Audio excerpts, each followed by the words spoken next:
जी कैल देशवा आजाद हो, संविधान दे के कैल इंसाफ हो, टूटल बेड़ी जागल हर एक आवाज हो, नीला झंडा बोले जय भीम आज हो। भीम जी कैल देशवा आजाद हो, संविधान दे के कैल इंसाफ हो।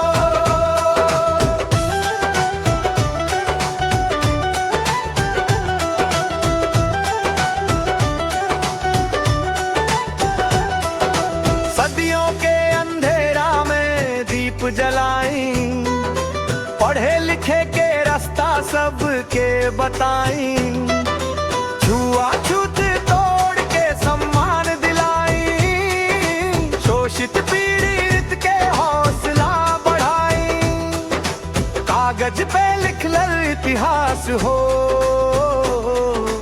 भीम बाबा भारत के विश्वास हो। नीला रंग में छुपल हर एक साज हो, जय भीम बोले सारा समाज हो।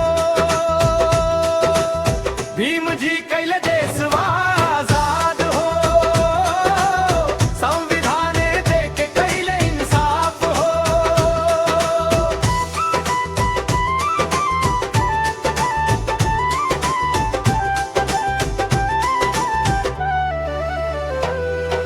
लंदन से आके लड़ाई लड़नी, कलम के ताकत से जुल्म हरिन, नारी मजदूर किसान सब साथ खड़ी, समान हक खातिर दुनिया से भिड़िन, नाम सुनत कांपे हर एक जालिम हो, भीम जी भारत के